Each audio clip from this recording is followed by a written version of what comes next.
शिरोळ भूषण दिलीपराव माने यांना राष्ट्रीय हिंदू समाज भूषण पुरस्कार जाहीर।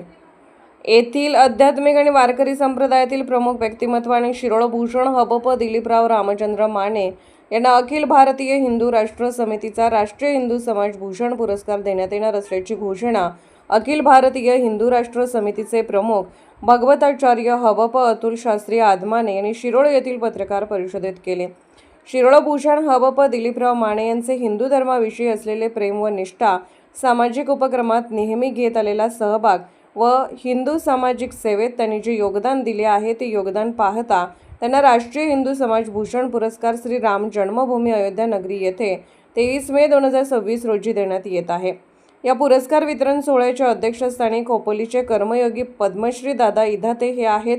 शिर्डी देवस्थानचे विश्वस्त खासदार भाऊसाहेब वाघचौरे यांच्या हस्ते पंढरपूरच्या विठ्ठल रुक्मिणी मंदिर समितीचे सहाय्य अध्यक्ष हबप गुरुवर्य गहिनीनाथ महाराज औसेकर, गीता परिवार पुण्याचे कोषाध्यक्ष वल्लभ व्यास, अखिल भारतीय वारकरी मंडळाचे अध्यक्ष हबप प्रकाश महाराज बोधले या मान्यवरांच्या उपस्थितीत हा पुरस्कार प्रदान करण्यात येणार आहे।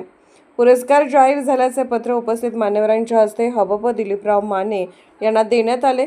यावेळी गुरुदत्त शुगर्सचे संचालक शिवाजीराव माने देशमुख, हबप डॉक्टर अप्पासाहेब पुजारी, रामचंद्र पाटील, मानसिंग पाटील, चंद्रकांत महात्मे, बाळासाहेब कोळी, डॉक्टर राहुल खोत, अभिजित माने, बबन पुजारी, उदय संगपाळ, शिलेदार, राजेंद्र प्रधान, तानाजी जाधव, बापूसाहेब गंगाधर, सिद्धेश्वर विधाते, संभाजी म्हस्के, बाळासो पुजारी, सुखदेव पुजारी, रामचंद्र पुजारी यांच्यासह मान्यवर उपस्थित होते।